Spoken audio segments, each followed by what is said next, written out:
Hola, ¿cómo están? Bienvenidos nuevamente al escenario del Poder Pro Cuarentena de Stock Disponible.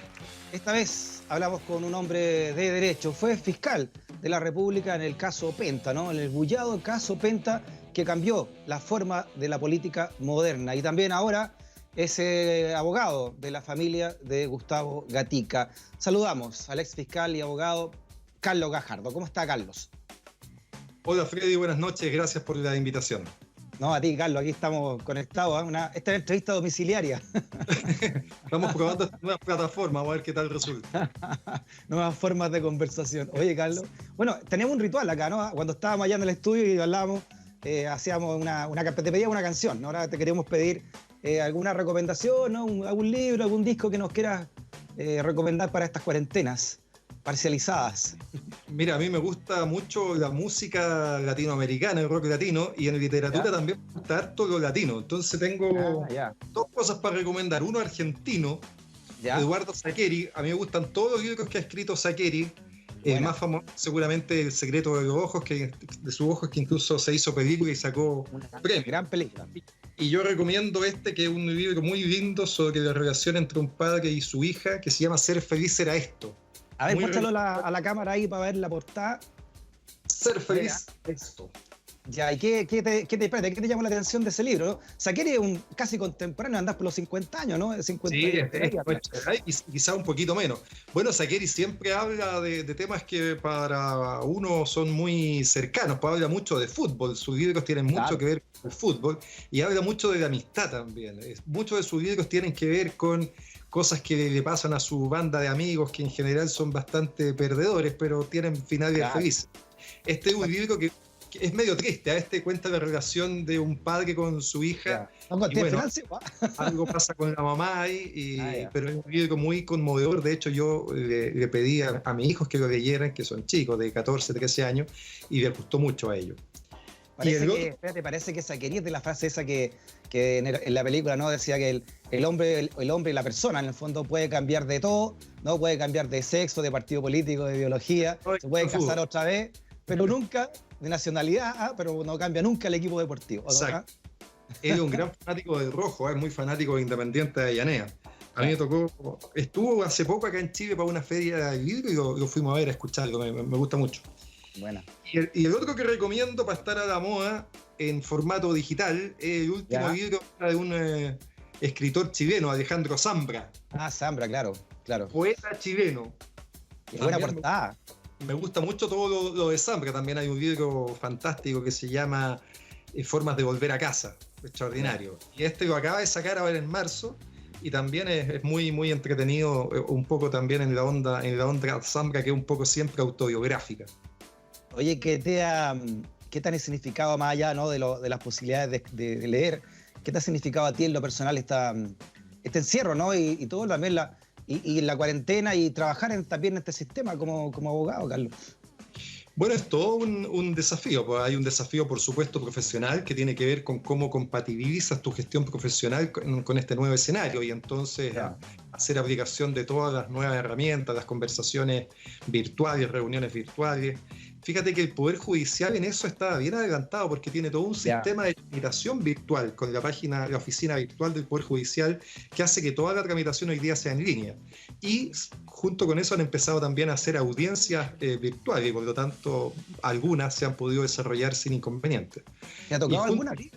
Me tocó en estos días justamente una audiencia en provincia, de hecho. Entonces incluso termina siendo más cómodo porque no tienes que viajar, sino que todos los intervinientes se conectan desde sus respectivos domicilios.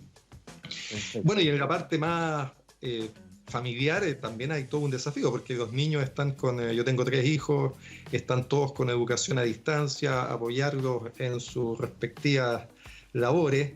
Yo era bien de la teoría antes de que uno no tenía que llevarse mucho trabajo para la casa. De hecho, no teníamos computadores en la casa, teníamos pantallas, tabletas, pero computadores no. Así que tuvimos que rápidamente proveernos de un par de computadores para poder hacer tareas y trabajo. Ahora te encerraste para hacer esta entrevista ahí. Ahora estoy encerrado, ojalá que no aparezca ninguno ahí por detrás gateando. Bueno, uno de me imagino, tus trabajos más importantes actualmente es representar a Gustavo Gatica, a la familia entera, ¿no? Y hoy se conoció a través de la prensa este sumario de Carabineros respecto del caso. Te quiero leer el tuit que tú pusiste al respecto el día de hoy, Carlos. Dijiste, eres un gran tuitero, eres muy ahí... Dice, una vez que pase esta tremenda crisis del coronavirus, una de las primeras reformas debe ser a Carabineros, ¿no? Tras 5 meses del estallido social y más de 400 lesionados oculares, sus controles internos estiman que no hay falla alguna en sus procedimientos. Somos tontos hasta las 12, ¿no?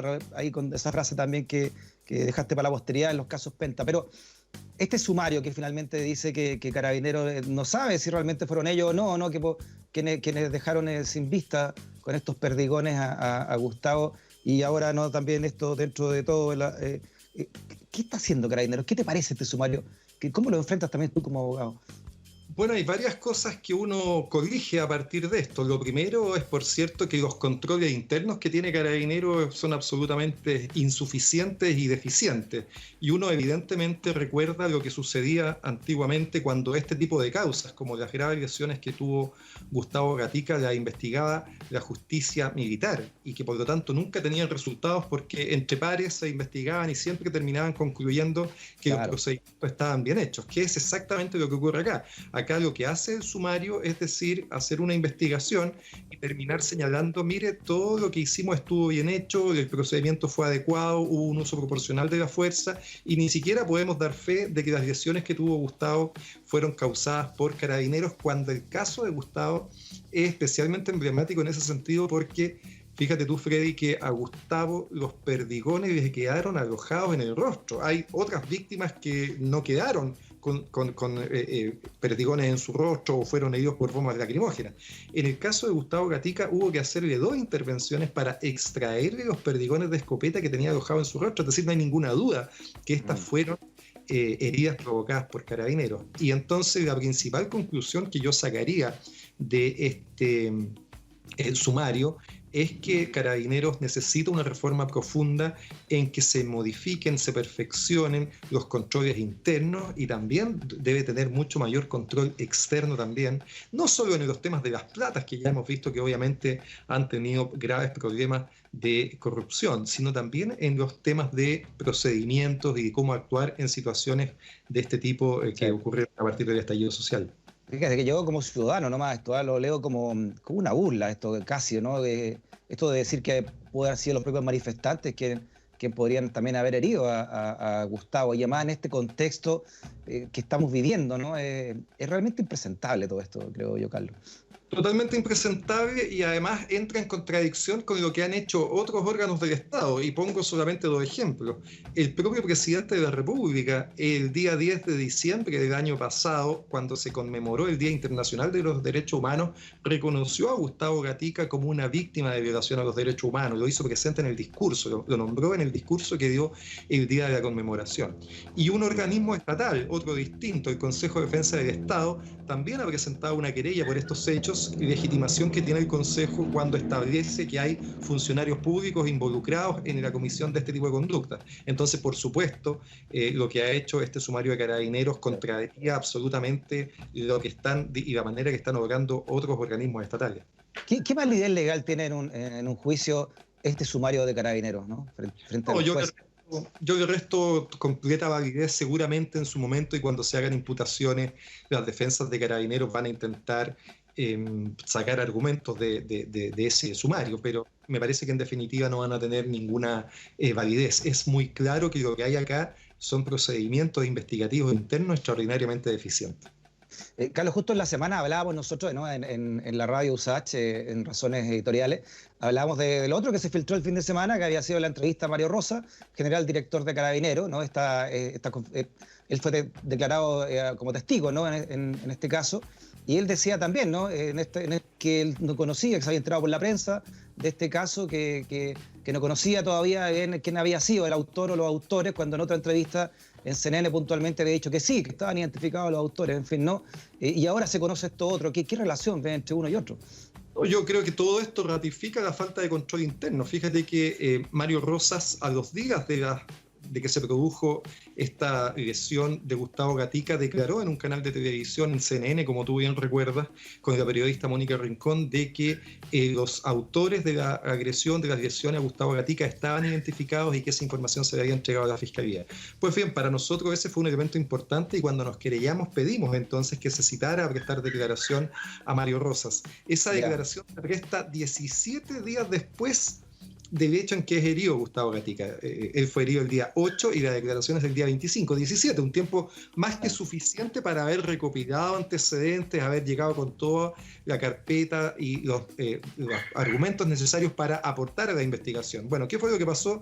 Que básicamente todas sus respuestas frente a los fiscales fueron del tipo no sé, no recuerdo, no me consta, no forma parte de las cosas que yo manejo, etcétera. Tanto así que incluso los fiscales le exhibieron esta declaración y él intentó dar una explicación de qué es lo que había dicho, que era contraria, obviamente, al tenor literal de lo que había expresado.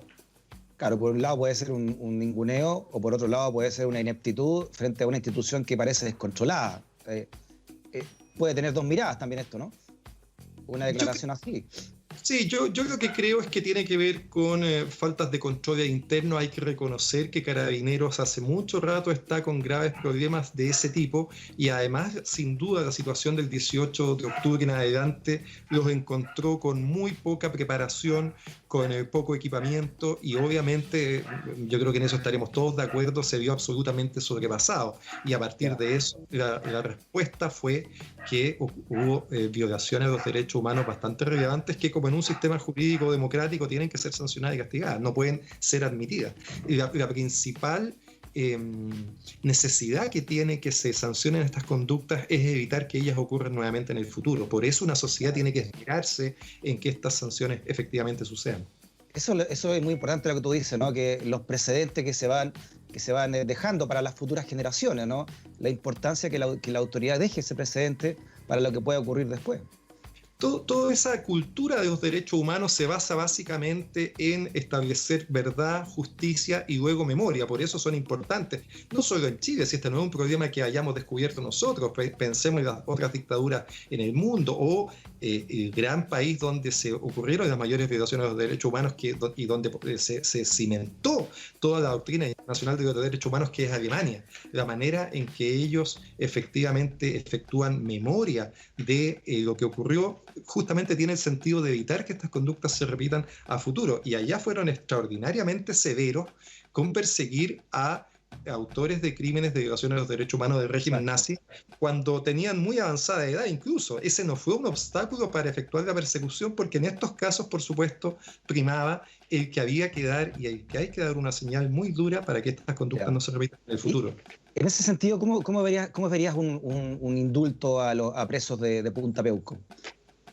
Yo creo que no soy partidario del indulto, pero reconozco sí que pueden haber situaciones extraordinariamente puntuales de personas que están en un estado muy cercano a la muerte en que puede permitirse efectivamente que esas personas puedan pasar sus últimos días con sus familiares. Yo no me opongo a eso, pero esa solución, Freddy, tiene un grave problema, que es que cuando se aplicó en Chile fue justamente en un caso en que se hizo una burla de esas razones humanitarias, que es el caso de Augusto Pinochet. Augusto Pinochet vuelve a Chile por razones humanitarias, pensando que estaba en una situación de salud extraordinariamente delicada y compleja, y lo primero que hace cuando baja del avión, lo recordamos todos, es ponerse de pie. Y entonces la desconfianza que razonablemente hoy día existe es que las razones humanitarias pueden enarbolarse en el fondo para buscar la impunidad por estos delitos.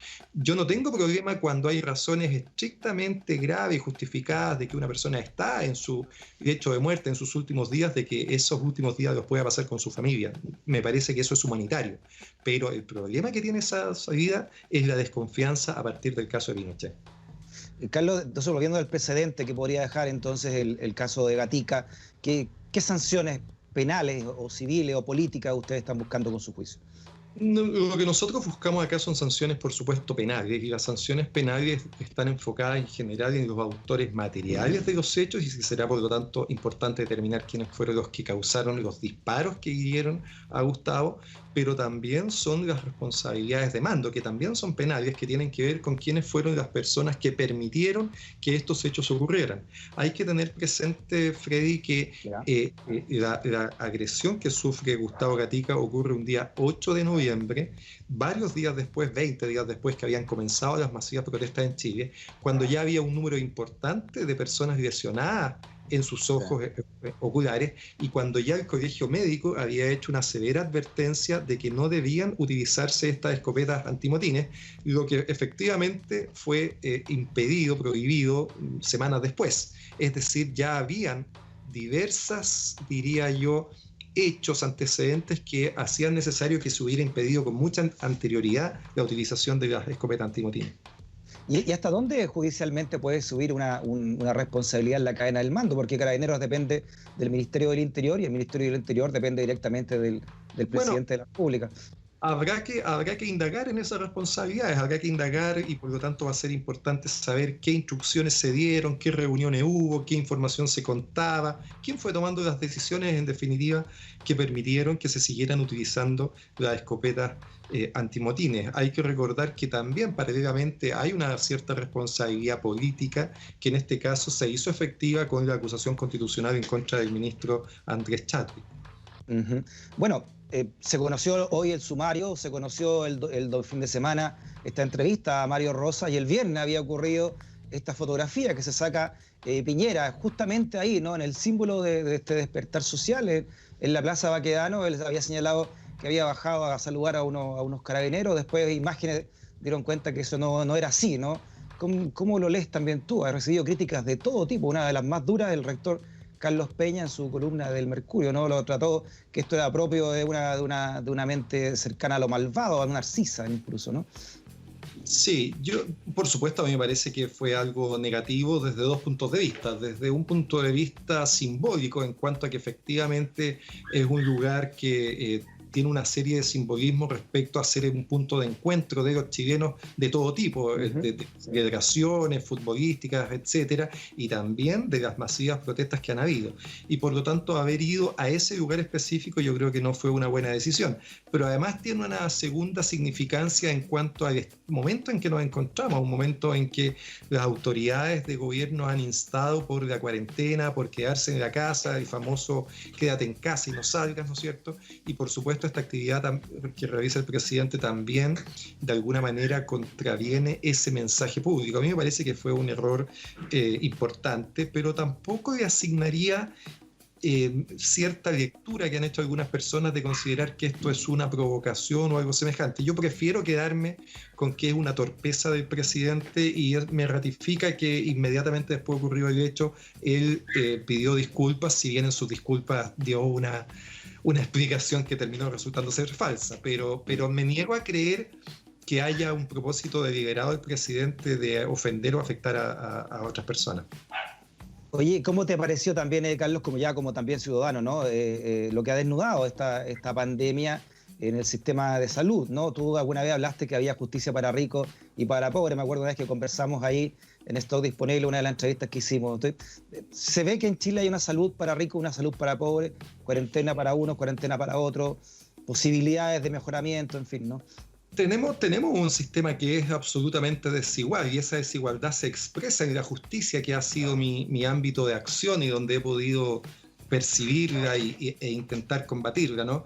Pero por supuesto esa desigualdad se expresa en otro montón de ámbitos, en el ámbito de la educación. ¿Qué duda cabe que tenemos educaciones muy distintas, muy diferentes, si tú tienes recursos o no? Y por supuesto, cuando vamos al ámbito de la salud nos encontramos de nuevo con esta injusticia, estos mejores accesos que tienen personas con mayores recursos. Las personas con buenos recursos, las mejores clínicas de nuestro país están ubicadas todas en el sector oriente, y se acceden a las personas que tienen mayores ingresos.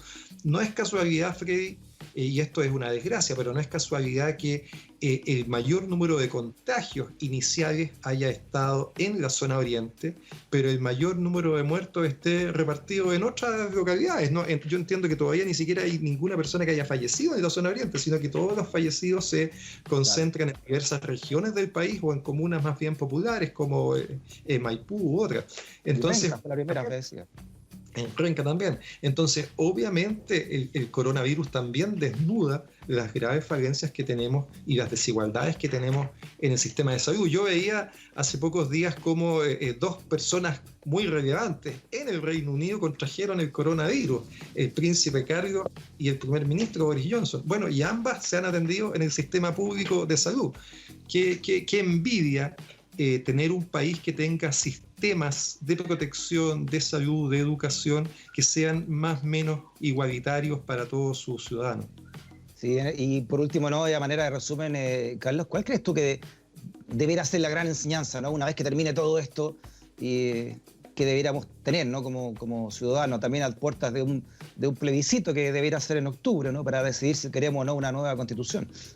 Yo creo que acá hay una enseñanza que excede a Chile como país, ¿no es cierto? Yo creo que aquí hay una enseñanza que tiene que ver con el mundo y que tiene muchas cosas que nos pegan en lo más profundo también a nosotros por estar justamente en un proceso de crisis social, pero tiene que ver, creo yo, con la manera en que nos estamos desarrollando, la importancia que le damos a la explotación de los recursos naturales, la importancia del trabajo en la creación de la riqueza. Fíjate que durante mucho tiempo se nos hace creer que el trabajo es un componente no tan relevante dentro de lo que es la creación de la riqueza, de que el capital tiene mucha relevancia, se ha hablado mucho de la robotización.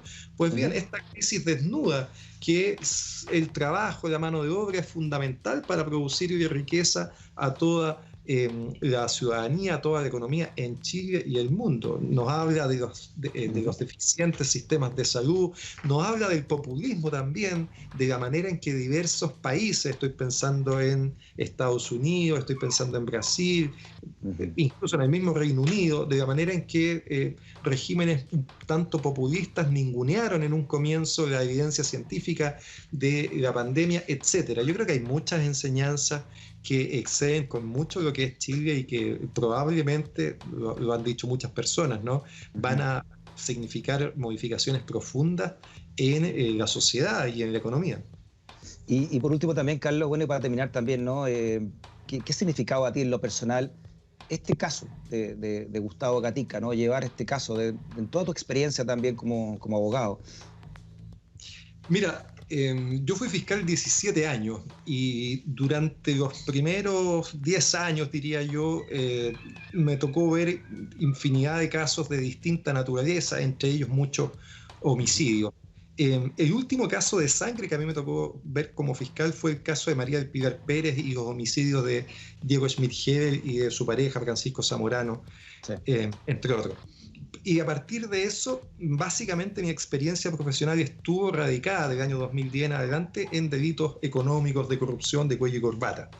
Y a partir de mi salida de la fiscalía ha sido ese el área de mi desempeño. Yo como abogado básicamente a lo que me dedico es a conflictos que tienen que ver con empresas y con delitos de cuello y corbata. Pero el estallido social y lo que ocurrió, creo yo, hizo que como estudios jurídicos no pudiéramos ser indiferentes a lo que estaba sucediendo y por eso es que tomamos la decisión de patrocinar dos causas que nos parecieron particularmente simbólicas. Un homicidio ocurrido en Curicó de José Miguel Uribe Antipani, ciudad donde yo soy nacido y criado, y luego este caso de Gustavo Gatica que también nos ha conmocionado a muchos como país, porque creemos que hay normas que debemos respetar todos, que tienen que ver con la protección de la vida, la integridad física, el respeto a los derechos humanos, etcétera, que nos movieron a tomar estos casos decididamente y aportar nuestra experiencia profesional para que ellos puedan tener un buen resultado. ¿Cómo estaba Gustavo, no? Tuvo también la fuerza de ir a la Plaza de Dignidad ahí un poco antes de esta cuarentena.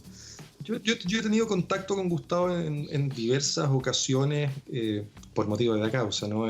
Tanto en la clínica como luego en nuestra oficina, y siempre me ha sorprendido y llamado la atención la fuerza y la entereza que él tiene y ha mantenido a partir de los hechos que vivió. Probablemente su juventud le favorece mucho en eso. Gustavo tiene 21 años y sus mayores preocupaciones yo las veo hoy día concentradas en aprender a vivir en este nuevo estado, aprender a desplazarse, a caminar, aprender a estudiar, etcétera, y junto con ello mantener la esperanza de que todo lo que ha sucedido no sea en vano, ha sido un poco el discurso que era transmitido. Muchas gracias por tu conversación, Carlos, que estés muy bien. Y Gracias. adelante, ¿no? Con eso, porque me imagino que también, me lo has dicho, ¿no? En lo emocional uno tampoco no queda ajeno, me imagino, tampoco a una causa como esta. No, hay casos que efectivamente, por supuesto, te tocan la fibra más íntima y sin duda este es uno de esos casos. Te agradezco, Freddy, por la invitación a conversar estos temas en cuarentena. Sí. Me despido de ti también, despidámonos juntos también de la gente que nos está viendo, porque esto queda después ahí en vía X con stock disponible del escenario del poder. Muchas gracias por la sintonía. Muchas gracias también, Carlos, que esté bien. Bueno, que estés bien. Chao. Chao.